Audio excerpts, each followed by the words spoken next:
రాజశేఖర్ రెడ్డి గారు 5 సంవత్సరాలు మాత్రమే ముఖ్యమంత్రిగా ఉన్నారు.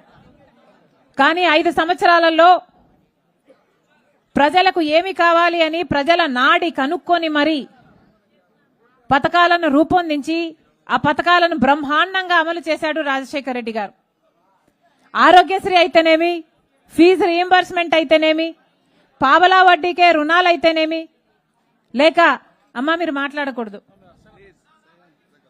లేక 46 లక్షల మందికి ఇల్లులు కట్టడం అయితేనేమి, లేక రైతులకి అండగా నిలబడ్డం అయితేనేమి, రాజశేఖర్ రెడ్డి గారికి ఎవరూ సాటి కాదు.